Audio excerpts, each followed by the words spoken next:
Hello and welcome back to the deep dive. Today, we're not just analyzing a text. It's like we're basically stepping into a time machine. We're dialing the date back to a very specific and, very sticky night in the mid 1960s. It's a really fascinating destination. And honestly, the atmosphere of this particular moment it's half the story. It really is. So imagine this. We're transporting ourselves to Wednesday, July 7, 1965. We're in Elmira, New York. It's 9 o'clock at night. And we're sitting in the front room of an apartment that belongs to Jane Roberts and Robert Butts. Or, as the entity we know, as Seth calls them, Ruburt and Joseph. Exactly. And I just want to set the scene for you because this isn't some sterile lab. It's hot. It is humid. You can almost feel that heavy, thick air of a New York summer night. Oh, yeah. The windows are probably open. You can maybe hear some crickets, but inside the air is just thick. And the mood is this really strange contradiction. I'd call it chilling yet relaxed. You've got a group of friends, Jane, Robert, and their guests just sitting around. Probably drinking coffee, smoking cigarettes. Right, just hanging out. But the whole reason they're gathered is to make contact with a non-physical consciousness. It's the ultimate mix of the mundane and the mystical. Precisely. And for anyone who might be new to our deep dives into this subject, we are exploring the Seth Material. Specifically, today we are cracking open session 168. And this is from the Early Sessions, Book 4, which is published by the New Awareness Network. I think it's important to point out, too, that we're looking at the raw transcripts. This isn't some polished, edited version you'd find in a later bestseller. No, this is the raw data.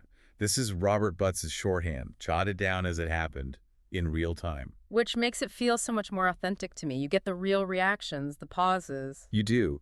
And the cast of characters for this session is really key to understanding the dynamic. You have Jane, of course, who's the channel. You have Robert, the scribe. But you also have witnesses there. Right. Lorraine Shafer and a married couple, Bill and Peggy Gallagher. And having those other people in the room, it just changes the energy, doesn't it? It's not just Jane and Robert in their own little bubble. It becomes a performance in a way, a social event. Yeah, it creates a social dynamic. Yeah. And what I absolutely love about session 168 is that it just completely shatters the stereotype of what a seance or a channeling session is supposed to be. Oh, 100%. I think most people, when they hear spirit guide or channeled entity, they have this very specific movie playing in their heads. Doom and gloom, vague, flowery language about the light. Or apocalyptic warnings, repent, the end is nigh. Exactly. Yeah. But here, we get something totally different. We get an entity who is like cracking jokes. We get specific medical advice about an ulcer. We get stock market predictions. And don't forget the debate about the Irish accent. That is one of my favorite parts. It's so human. It is. And then just when you get comfortable with all the humor, the session hits you with something so profound and honestly, a little bizarre. We have to talk about the fat hands phenomenon. Fat hands. It sounds like a playground insult, doesn't it? It really does. But it's actually one of the most visceral descriptions of consciousness expansion I have ever read. We are definitely going to deep dive into the fat hands later on, but first, let's just lay out our mission for today. Why this session? Why does session 168 matter so much? Well, our mission is really to explore the personality of Seth. We want to see how humor and this humanity play into these really big metaphysical communications. But more than that, we're going to unpack some incredibly heavy concepts that Seth introduces here. Specifically about the ego. The ego, the real definition of transparency, and how our physical bodies actually map onto our consciousness. I love it. Okay, so let's jump right into that room. It's 8:56 p.m. The group is settled. Jane Roberts closes her eyes. She goes into the trance state, and her voice changes. It gets stronger, deeper, and Seth comes through. And his opening is it's classic Seth. He says, "May I now wish you all the heartiest of greetings." He's so polite. It's like a Victorian gentleman has just popped in for tea. He is. He values courtesy. But he immediately manages everyone's expectations. He tells them this will be a short session. Okay, so why? Is the connection bad? Is he, I don't know, running out of ectoplasm? No, nothing like that. It's actually a very practical, almost parental concern. He says, it will be best that you have all available energy at your beck and call later on for your trip. Ah, that's right. Jane and Robert were planning a vacation. Exactly. So Seth is acknowledging that the act of channeling, this whole gestalt connection they've built uses energy. It draws on Jane's vitality. And since they have to travel, he wants to conserve their batteries. That's surprisingly considerate for a disembodied entity. It really is. It shows he isn't just using Jane like a microphone. He actually cares about the instrument. But even though he promises a short session, he immediately drops this massive bombshell about the structure of their entire project. He announces a milestone. A huge one. He states very clearly that phase 1 of their development is officially complete. Okay, let's unpack that. What was phase 1? Think of phase 1 as basic training. It was everything that led up to this date in July 1965. It was about developing Jane's ability to enter the trance state reliably, without being afraid. And Robert learning to record it all accurately. That too. But most importantly, it was about forming the gestalt. You keep using that word gestalt. Can you break that down for us? In this context, the gestalt is this unique, psychological and energetic bridge that's been formed between Seth, Jane, and Robert. It's not just Seth talking at them. It's a cooperative energy field they've built together. And he says it's gone well. Better than well. He says this first program has been completed even better than I had hoped. Wow, that's high praise. So if phase 1 was boot camp, what's phase 2? Phase 2 is the actual mission. Seth says they now have enough of a background and enough stability to cover subject matter that would have been impossible at an earlier time. So the training wheels are officially coming off. Completely. He says they'll have greater leeway in their operation, and he wastes absolutely no time improving it. He dives straight into a topic that it completely contradicts almost every other spiritual tradition on the planet. The defense of the ego. Yes. The ego. Okay, this is where I really leaned in when I was reading the source material. Because usually if you go to a meditation retreat or read Buddhist philosophy or listen to any modern spiritual guru, the message is singular. The ego is the enemy. Ego death. Yeah. It's the holy grail of modern spirituality. All right. Kill the ego, dissolve the ego, transcend the ego. If you have an ego, you're supposedly doing it wrong. But Seth says the exact opposite. He creates a totally different framework. Yeah. And in this session, he's talking about Jane specifically. He calls her Ruburt, of course. He says, it was from the beginning necessary that Rubert's ego not be left in the dark. Not left in the dark. So he wants the ego in the room with the lights on. He insists on it. And he describes Jane's ego with these 3 adjectives that you almost never hear used as compliments in a spiritual context. He calls her ego healthy, vigorous, and stubborn. Stubborn? I feel like if my partner called me stubborn, I'd be sleeping on the couch. Usually, yes. But Seth says, for our purposes, however, this is actually excellent. Why? Why would a multidimensional entity want a stubborn ego in his channel? It all comes down to safety and function. Seth explains that Jane is performing this incredibly difficult high-wire act. She's learning to operate in the physical world while at the same time manipulating within inner reality. She has one foot in Elmira, New York, and the other foot in the non-physical plane. Exactly. So she needs an anchor. And the ego is the anchor. It is. It's the interface. And Seth gives this very stark warning. He says that trying to browbeat the ego doesn't lead to enlightenment. It leads to schizophrenia. It leads to disorientation. So if you destroy the ego, you lose your footing in physical reality. You do, and that's a terrifying thought. So the ego isn't some wall blocking you from the truth. It's more like the spacesuit that lets you survive the vacuum of space. That is a perfect analogy. You need it to navigate. You do. Seth calls it a helpmate. He says Jane's independent ego allows them leeway while automatically keeping the whole personality in good balance. So the takeaway here, and I think this is so validating for so many people, is that you don't have to hate yourself to be spiritual. You don't have to dismantle your personality. No, you need to integrate it. A healthy spirituality requires a strong, healthy ego. The Seth approach is integration, not amputation. I love that. Integration, not amputation. Okay, so we've established Jane's ego is safe, phase 2 is a go, and then the session it shifts gears dramatically. Seth stops sounding like a psychologist and starts sounding like a family doctor. The doctor is. He turns his attention to Bill Gallagher, one of the guests, and he calls him, right out of the blue, our gentleman with the ulcer. Which is such a specific and, kind of intrusive thing to say in a group setting. Hi, Bill, how's that stomach lining? But what I find so fascinating is the prescription he gives. He acknowledges the ulcer is somewhat less, but it still needs attention. And what does he tell Bill to do? He doesn't say drink milk or take pills. No. He tells him to read the last sessions, Read the transcripts. That's the medicine. which sounds absurd at first. But within the logic of the Seth material, it's perfectly consistent. Seth's whole teaching is that we create our own reality, our physical reality, through our beliefs, our thoughts, our emotions. So the body is just a feedback mechanism for the mind. Precisely. An ulcer isn't just some random biological accident. It's a manifestation of stress or worry or a specific belief system that's, eating away at you. So by reading the sessions, by understanding the mechanics of how he's creating his reality, Bill, can get to the root cause. Change the belief, and you heal the ulcer. It's psychosomatic medicine in the truest, most literal sense. The psyche shaping the soma, the body. And the notes indicate it seemed to work. His condition did improve. But Seth doesn't just stop at physical health. He decides to give out some financial advice, too. The stock market prediction. This is the part where my jaw just hit the floor. You don't expect a spirit guide to be watching the ticker tape. Not at all. It's so wild. He references a previous conversation they'd had about a specific company, GD Searle. It was a major pharmaceutical company at the time. And what does he predict? He's incredibly specific. He says, you will find, incidentally, that within a fairly short time that the stock of which we have spoken will take a quite severe drop, after which it will slowly rise. A quite severe drop. And Robert Butts, being the diligent scribe he was, actually adds a fact check in the notes.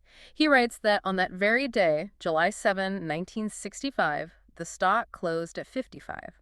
Seth is doubling down that a crash is coming. So why does Seth care about the stock market? Is he running some kind of interdimensional hedge fund? I don't think he has a portfolio.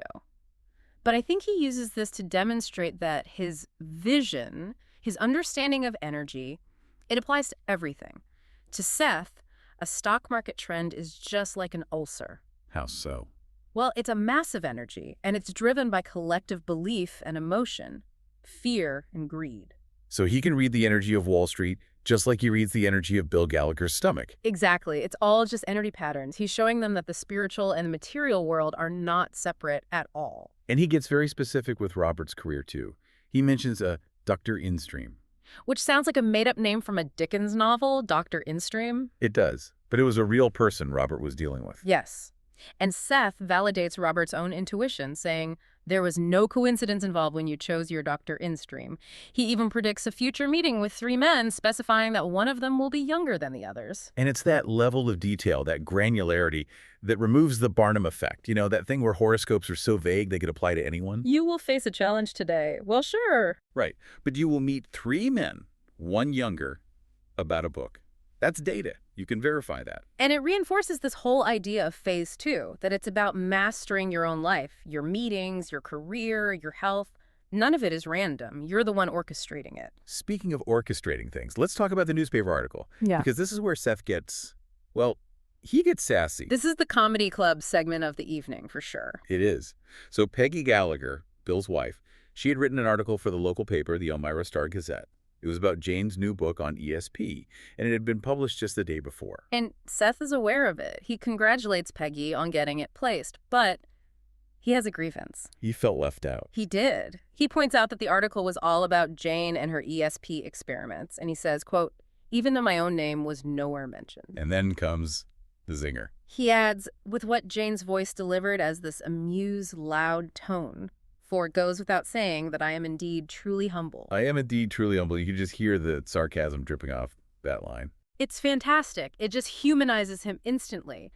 It's a ghost complaining about his lack of PR. But it serves a real purpose, doesn't it? It breaks the tension.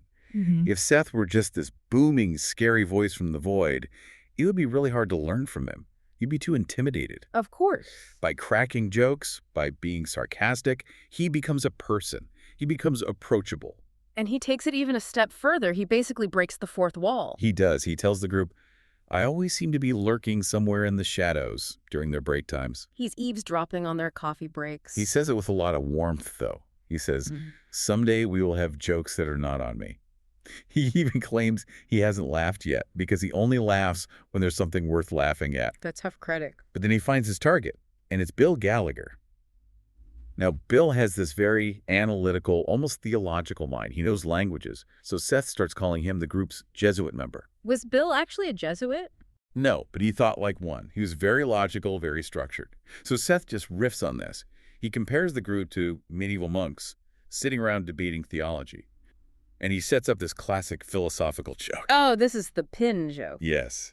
Seth says, like the monks in the Middle Ages, we will wonder if I can fit on the head of a pin. That's the age-old question, right? How many angels can dance on the head of a pin? Exactly. But then Seth delivers his punchline.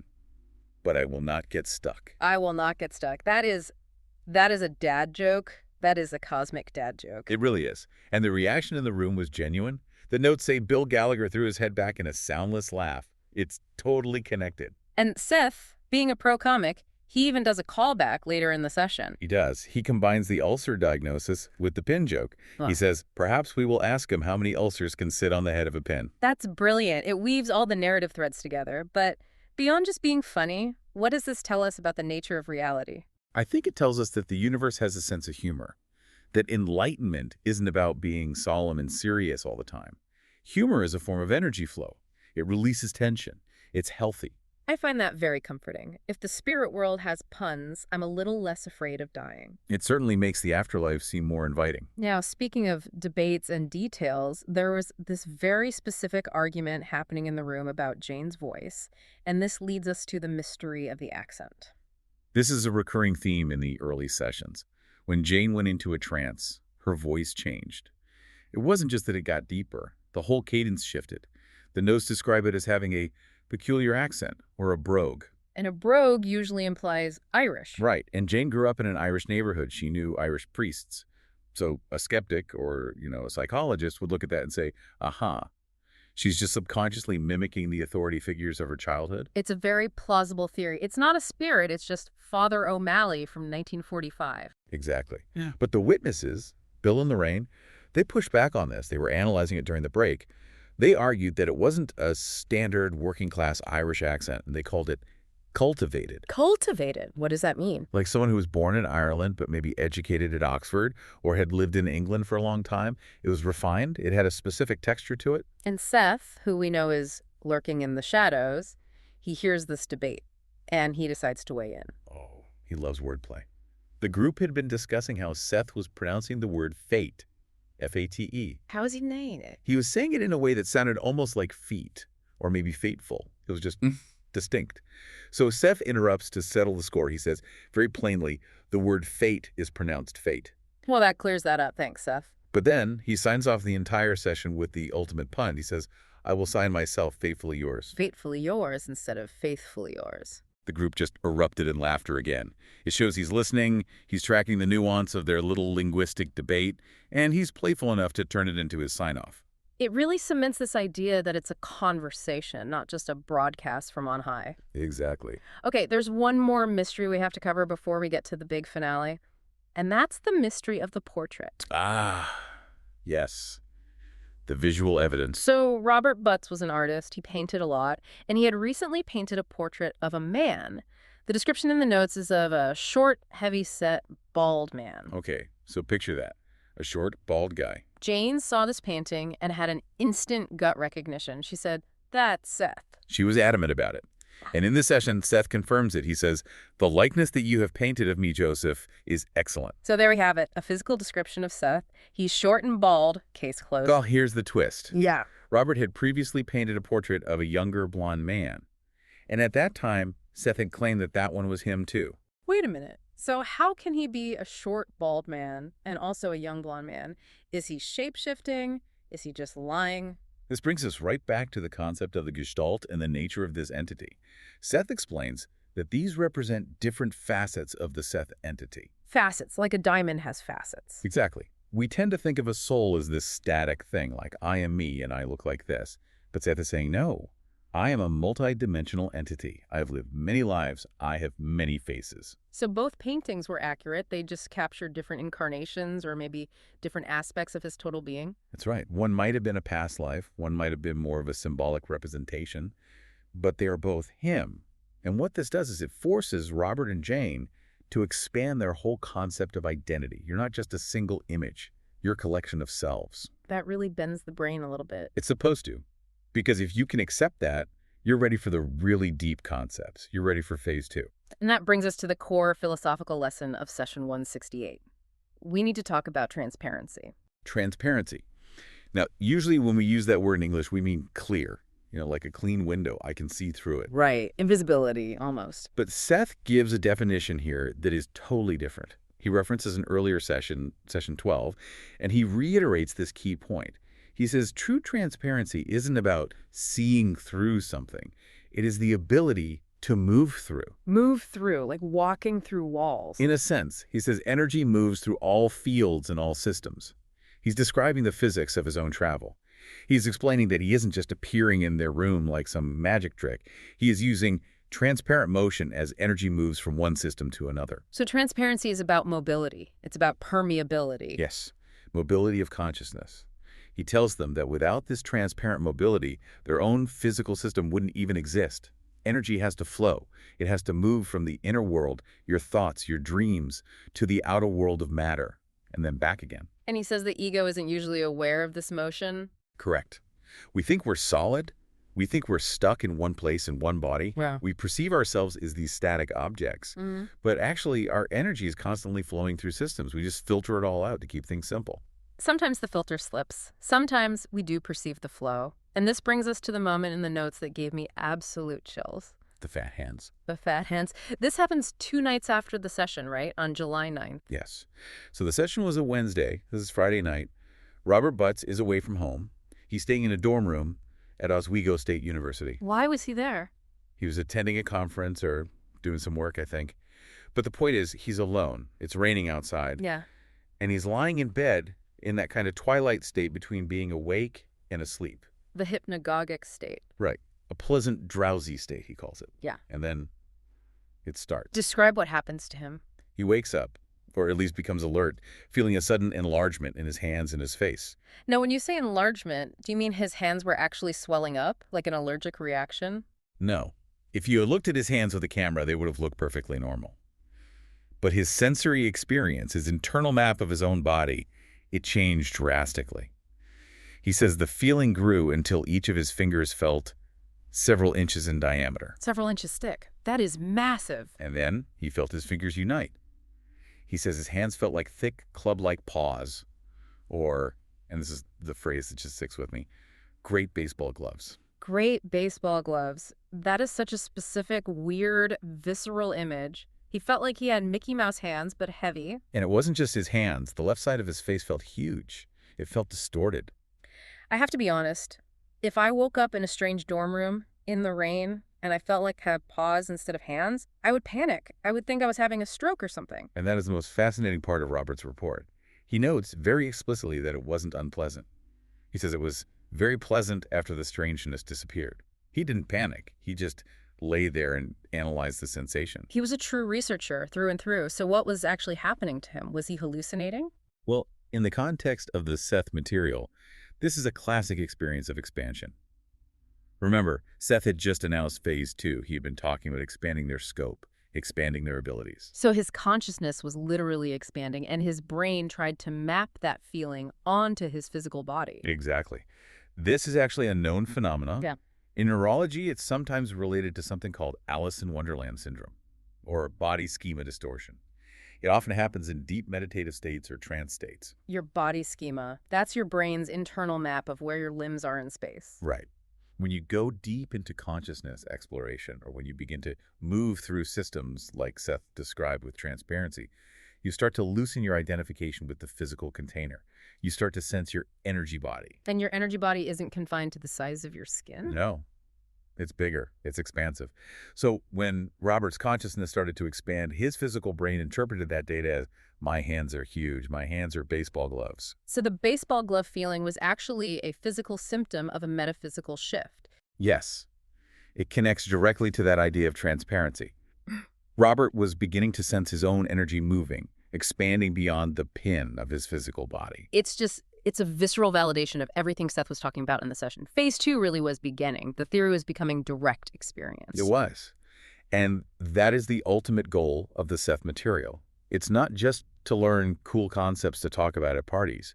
It is to fundamentally change how you experience reality itself. It's incredible. We have covered so much ground here. We've gone from healthy egos to stock tips to sarcastic jokes to multidimensional portraits and finally giant spirit hands. It's a full menu. And that's what makes session 168 such a gem. It encapsulates the whole experience, the humor, the health, the philosophy, and, yeah, the weirdness. So let's try to wrap this up for you listening. If you're walking away from this deep dive and you only remember 3 things, what should they be? What are the key takeaways from session 168? Okay, takeaway number 1. The ego is your friend. Do not try to kill it. Don't try to bypass it. Balance it.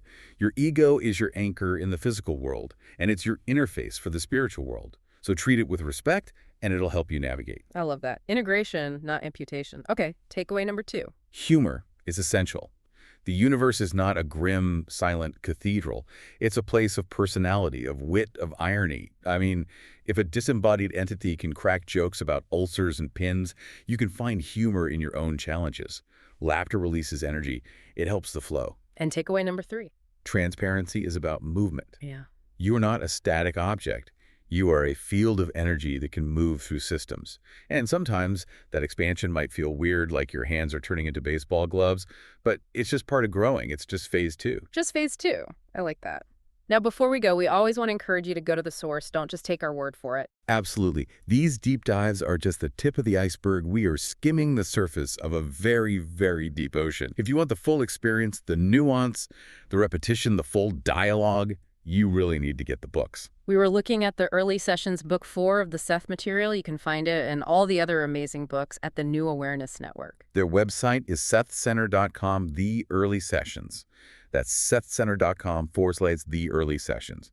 Go there, support the publisher, buy the books. It is worth every single penny. And as always, just a quick disclaimer, this deep dive is distributed free of charge on all major platforms for educational purposes. We're not endorsing these viewpoints, but simply conveying the ideas contained in the original source material. We report. You decide. We're just the messengers. And I want to leave you with a final thought to mull over tonight. What's that? As you're drifting off to sleep tonight, just pay attention to your body. Pay attention to your hands. If you've been working on your own awareness or meditating or even just thinking about these big concepts, do you feel bigger? Do you feel the expansion? If you wake up and your hands feel like baseball gloves, don't panic. Just remember Robert Butts in that dorm room back in 1965. Maybe it just means you're ready for phase 2. Indeed. Faithfully yours. Faithfully yours. Thanks for listening, everyone. We'll see you in the next deep dive.